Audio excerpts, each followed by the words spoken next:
एक वर्ड है यूरोप, एक वर्ड है यूरोप। सबसे पहले हमें ये जानना होगा यूरोप क्या है, यूरोप क्या है। फिर एक वर्ड है राष्ट्रवाद, राष्ट्रवाद क्या है और उदय का मतलब क्या होता है। तो याद, उदय का मतलब जागना, ठीक है। उदय, सूर्य उदय, क्या निकलना, ठीक है। एक वर्ड है राष्ट्रवाद, राष्ट्रवाद पढ़ने से पहले हमें यूरोप के बारे में जानना होगा, हमें यूरोप के बारे में जानना होगा। और यूरोप के बारे में अगर जान जाएंगे तब हम जानेंगे कि राष्ट्र क्या है, राष्ट्र क्या है। और राष्ट्र के बाद जानेंगे कि राष्ट्रवाद क्या है, ठीक है। तो इन सबको अच्छे वे में जब समझ जाएंगे, यह चैप्टर अपने आप समझ में आने लगेगा। इस चैप्टर को अगर किताबी भाषा में समझने का प्रयास कीजिएगा तो गड़बड़ हो जाएगा, क्योंकि किताब में यही कहेगा कि हमने इस बात को 9th में पढ़ रखा है, तो फिर आप गड़बड़ हो जाएगा। इसलिए इसको समझने का प्रयास कीजिएगा, बहुत अच्छे वे में आप लोग को समझ में आएगा। चलिए ये देखिए, पहले पहले जानना है हम लोग को यूरोप क्या है। यूरोप क्या है ये जानना है। सभी बच्चों को पता है कि यूरोप एक महादेश है। क्या है? यूरोप एक महादेश है, सभी बच्चों को पता है। जब यह महादेश है तो विश्व में इसकी स्थिति कहाँ है? ऐसे भी समझ जाइए कि यूरोप महादेश है। आप बताइए कमेंट में कि महादेशों की संख्याएं कितनी होती है, ठीक है। आगे देखिए, महादेशों की संख्या एशिया, अफ्रीका, यूरोप, उत्तरी अमेरिका और दक्षिणी अमेरिका, ऑस्ट्रेलिया और अंटार्कटिका। यह हमारे 7 महादेश हैं। अब इन 7 महादेश में कौन महादेश कहाँ पर, विश्व के जो मैप होता है उस पर कौन कौन महादेश कहाँ पर स्थित है, इसके बारे में हम लोग जानते हैं। यह फिगर देखिए पहले, इस फिगर को समझने का प्रयास कीजिएगा तो बहुत अच्छा होगा।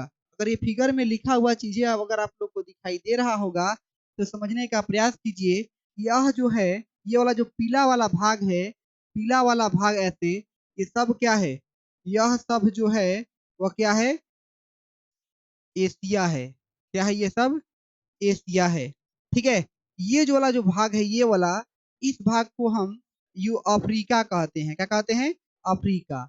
और ये वाला जो भाग है पूरा, जो ऐसे छितर बितर है पूरा, इस भाग को हम कहेंगे यूरोप। कहानी यहीं पर है, यूरोप के ही कहानी हम लोग को पढ़ना है। तब ये यूरोप हो गया, इतना समझने का प्रयास कीजिए। ये वाला जो भाग है, वाला जो भाग है, यह है ऑस्ट्रेलिया। ये क्या है? ऑस्ट्रेलिया। इस प्रकार से ये 7 महादेश हो गए। अब हमें जानना है कहाँ पर? यूरोप में।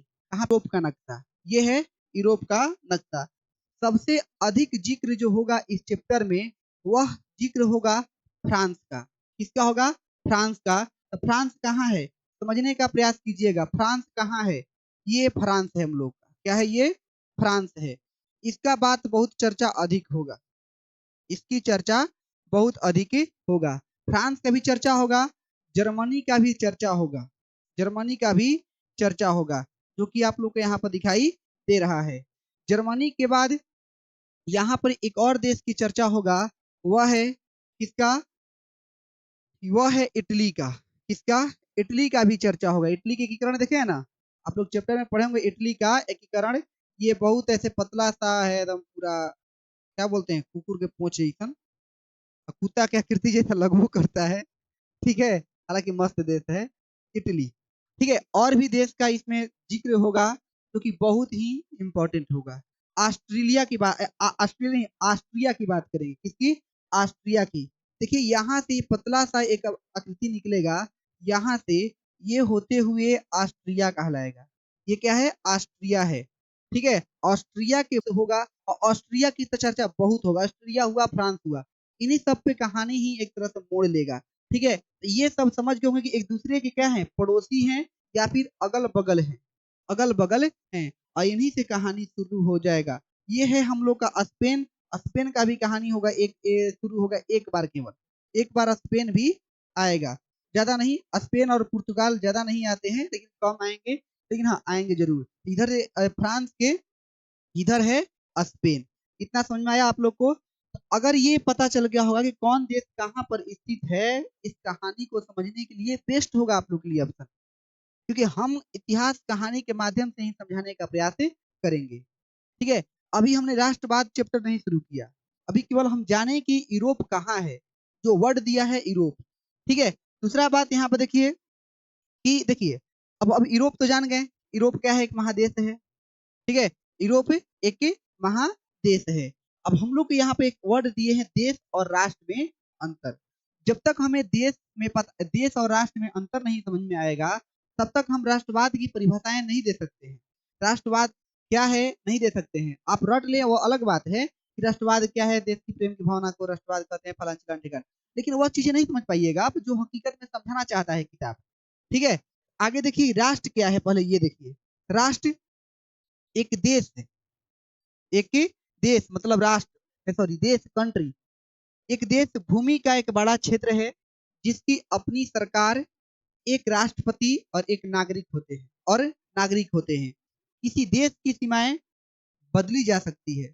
मतलब ये है कि हमारा जो देश की सीमाएं हैं इसको हम और बढ़ा सकते हैं, हम पाकिस्तान को भी अपने में बटोर सकते हैं, जीत सकते हैं उससे, उसका जमीन हड़प सकते हैं, बदल सकते हैं। एक देश एक या एक से अधिक राष्ट्रों से बना होता है।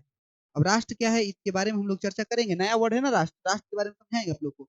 जो जो नया वर्ड आएगा उन सबको बारे में हम अच्छे से समझाएंगे आप लोग को। तो राष्ट्र से बना होता है और आमतौर पर इसकी सीमाओं के भीतर अन्य देश होते हैं। ठीक है, आगे देखिए इसका एक अच्छा उदाहरण संयुक्त राज्य अमेरिका होगा।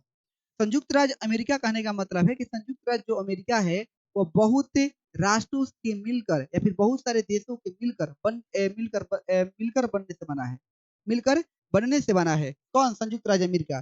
संयुक्त राज्य अमेरिका में 50 अलग अलग राज्य हैं, मतलब अलग अलग छोटे छोटे देश हैं, वो एक तरह से वो टूट जाएंगे कभी भी लेकिन टूटेगा नहीं। ठीक है, अलग अलग राज्य हैं, प्रत्येक की अपनी सरकार और कानून है, प्रत्येक की अपनी सरकार और कानून है। ऐसा समझिए कि देश एक बड़ा भूभाग्य है, देश एक बड़ा भूभाग्य है, हमारा भारत देश है। लेकिन इस भारत देश में अलग अलग प्रांत के लोग, अलग अलग राष्ट्रवाद के लोग हैं। अगर सब इस देश के लोग अगर भारत से प्रेम कर रहे हैं तो इसके पीछे का रीजन है कि वो उन लोगों में ये राष्ट्रवाद की भावना विकसित किया गया है, तब उन लोग के प्रति राष्ट्र सभी सभी लोग भारत को चाह रहे हैं।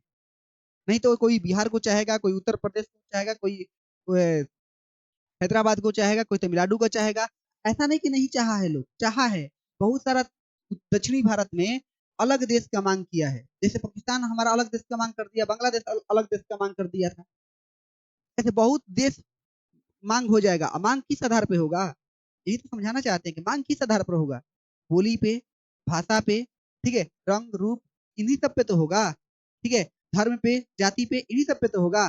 तो वहीं पर समझाना चाहते हैं कि राष्ट्रवाद क्या है। देश तो एक देश में बहुत सारे लोग, बहुत सारे धर्म, बहुत सारे चीजें, बहुत सारे जाति, बहुत सारे ये सब हो सकता है, बोली भाषा हो सकता है, लेकिन राष्ट्र में क्या होगा, लेकिन राष्ट्र में क्या होगा। देखिए राष्ट्र क्या है, नेशन। राष्ट्र क्या है, एक राष्ट्र लोगों का एक बड़ा समूह है। राष्ट्र क्या होता है, लोगों का बड़ा समूह। अलग अलग जगहों पर राष्ट्र की परिभाषाएं अलग अलग बदली जा सकती है। हमारे देश में अगर किसी एक चीज को ले तो अलग हो सकता है राष्ट्र की परिभाषा, हम राज्य में ले तो अलग हो सकता है और देश में ले तो अलग हो सकता है। तो सब बड़ा समूह है जो धर्म, भाषा, रीति रिवाज और संस्कृति जैसी समान विशेषताओं को साझा करते हैं। एक राष्ट्र सीमाओं को साझा करता है लेकिन एक देश की तरह उसकी अपनी सरकार और कानून नहीं होते हैं। उसकी अपनी कोई सरकार और अपने कोई कानून नहीं होते हैं। देश को चलाने के लिए कानून और नियम कर सकता है, राष्ट्र को चलाने के लिए नहीं, राष्ट्र को चलाने के लिए नहीं। अब समझ में आएगा आप लोग को राष्ट्रवाद। अब राष्ट्र क्या है भाई, तो वही वही तो बोल रहे हैं। क्या? जो धर्म है, बड़ा समूह, इसका लोगों का बड़ा समूह, जो धर्म, भाषा, रीति रिवाज और संस्कृति जैसी समान विशेषताओं का सजा करते हैं, एक दूसरे से क्या करते हैं, मिलते हैं जुलते हैं। जैसे कि हमारी संस्कृति बिहार की, जो हम भोजपुरी बोलते हैं, हम जब भोजपुरी बोलम तो सामने वाला भी भोजपुरी बोलता है। या फिर तुम कभी बाहर में जाओ, गुजरात में जाओ, वहां पर एक भी व्यक्ति अगर भोजपुरी बोलने वाला मिल गया, ऐसा लगेगा कि वह मेरे गांव का है, मेरा जिगरी है। लेकिन अपने गांव में उतना प्रेम होगा? नहीं होगा। ठीक है, क्योंकि वहां पर हमारी भाषाओं को समझने वाला लोग मिल गया, हमारे रीति रिवाज को समझने वाले लोग मिल गए। दूसरे जगह पर चले जाओ, नहीं होगा ऐसा, तो तुमको लगेगा कि अरे ये बहुत कचरा है, जय फलान है, ढिकान है, ऐसा कुछ बिहेवियर तुम्हारे अंदर आएगा। ठीक है, ये समझ में आना चाहिए आप लोग को कि राष्ट्र क्या है। ठीक है, अब बात करते हैं राष्ट्रवाद क्या है। ठीक है, राष्ट्र तो हो गया।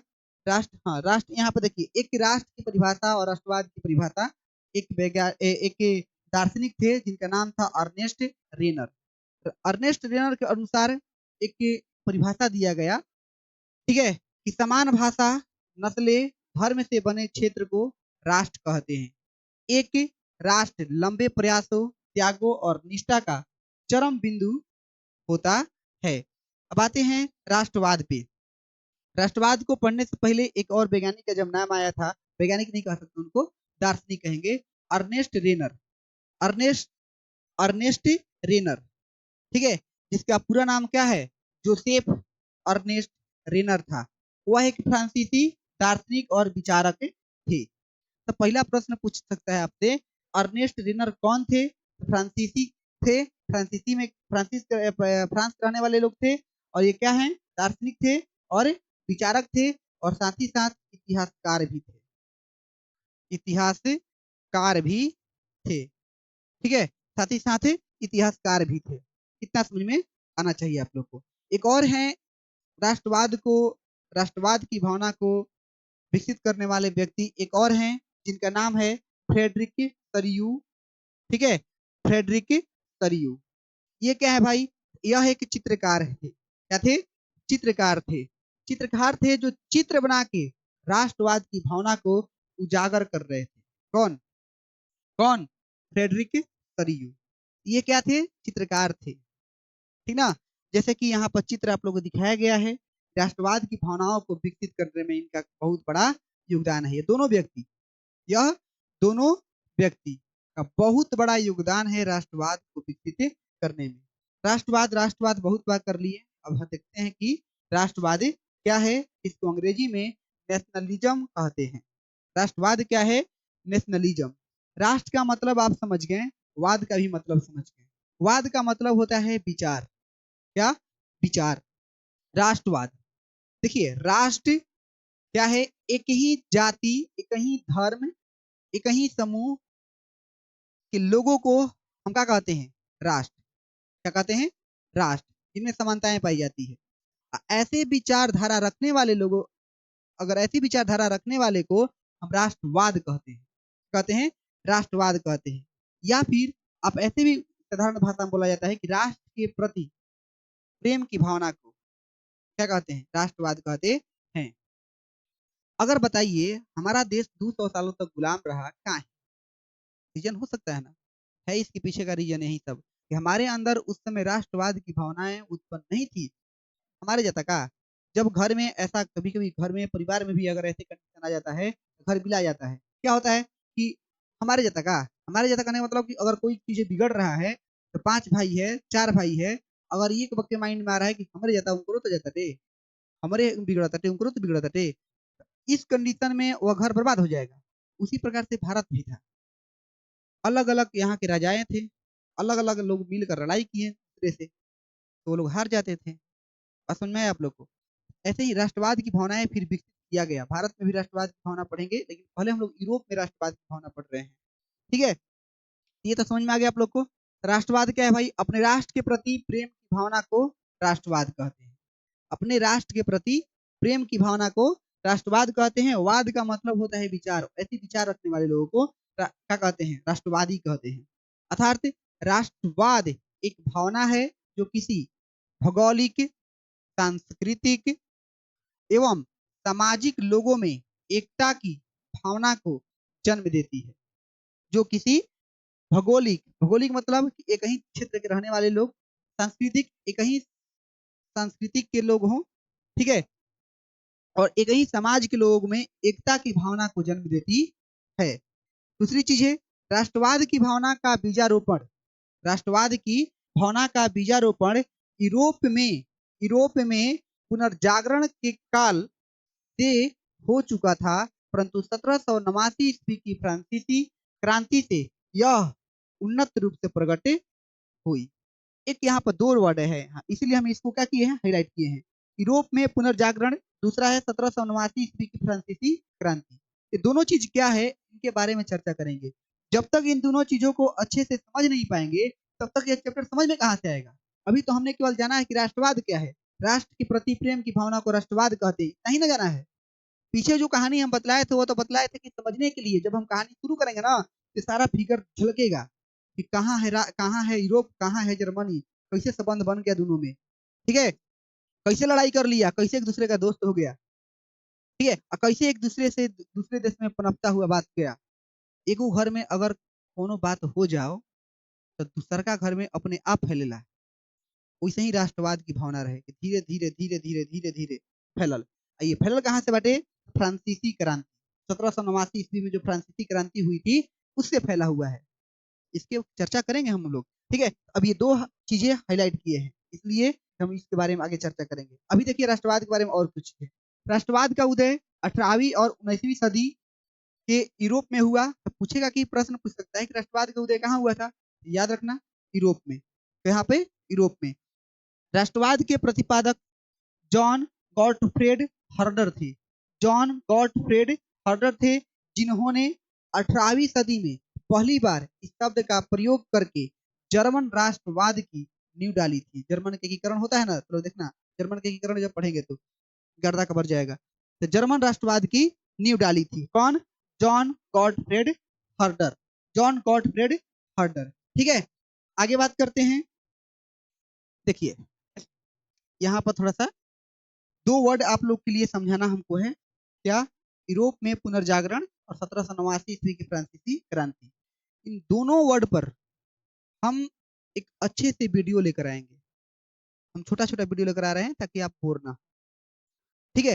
एक अच्छा सा वीडियो लेकर आएंगे और उसमें पुनर्जागरण के बारे में आप अच्छा से समझ जाइएगा। फिर एक वीडियो लेकर आएंगे जिस पर 1789 की फ्रांसीसी क्रांति। हालांकि 9th क्लास में 1789 फ्रांसीसी क्रांति पढ़े हैं, लेकिन फिर भी हम पढ़ाएंगे आप लोग को, क्योंकि जब तक 1789 की फ्रांसीसी क्रांति के बारे में हम पढ़ेंगे नहीं, समझेंगे नहीं, तब तक आगे की कहानियां समझ में नहीं आएगी। क्योंकि इतिहास एक कहानी है, बीती हुई कहानी को इतिहास कहते हैं, कहा जाता है ना, ठीक है। जब तक उधर नहीं पढ़ेंगे तब तक ये बात समझ में आने वाली नहीं है। इसलिए इन दोनों पर एक एक वीडियो बनाएंगे हम आप लोग, ठीक है। तो अभी जो हम पढ़े हैं उससे कौन कौन से प्रश्न पूछे जा सकते हैं, ठीक है, कौन कौन से प्रश्न बन रहे हैं बताइए आप लोग। यूरोप क्या है, विश्व में कुल कितने महादेश होते हैं, कमेंट में लिखिए, ठीक है। राष्ट्रवाद के प्रतिपादक कौन थे, दूसरा है फ्रेडरिक सरियू क्या थे, और अगला है कि सबसे बड़ा महादेश कौन है। ये 5 प्रश्न है। पांचों प्रश्न का जवाब आप लोग को कमेंट सेक्शन में देना होगा। अगर आप पीछे वाले वीडियो को अगर वीडियो को आप देखे हैं तो इसका आंसर हम अगले वीडियो में बतलाएंगे, जो कि आप बहुत आसान है, आप भी इसी वीडियो को देखकर बतला सकते हैं। तो आज की इस वीडियो में इतना ही, मिलते हैं अगले वीडियो में।